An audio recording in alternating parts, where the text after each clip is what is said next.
албайм дүйнө жүзүн. Кеткен келген жолуң менен. Ойлонгондо эки жака бас шаштырбайт эч ким сени.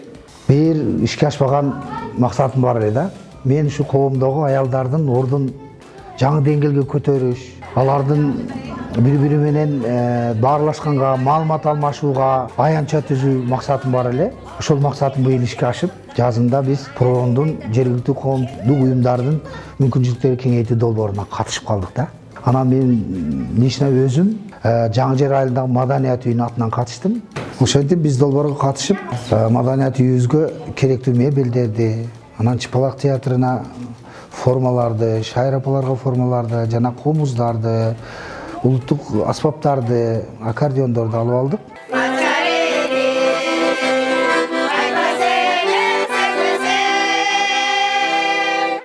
Биз мурдадан иштегенбиз, бирок мындай шарттар болгон эмес да. Көп жылдан бери иштейбиз бу жерде биз.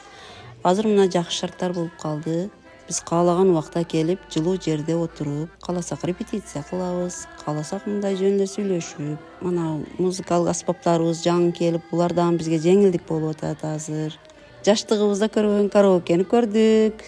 Бизге жеңилдик, театрдан кыйла ошондон бери өнүгүп калды. Булардын күндөн күнгө тажрыйбалары ашып, Кудай кааласа аракет кылсак, иштесек болгудай шарттар болуп калды да бизге. Кудай кааласа эми кыштадан бер жылуу болот, келип каалаганча отуруп, дагы Кудай кааласа мындан дагы жакшы шарттарды күтүп атабыз.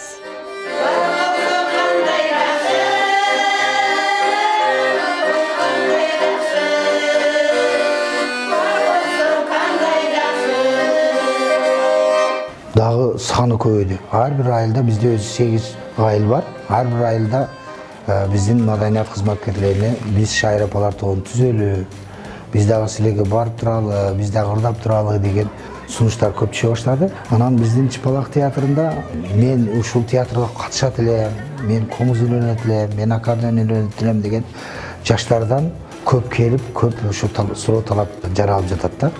Ошол аянтча түзүлгөндүгүнө кызыгып, далалат тангандардын саны көбөйдү да.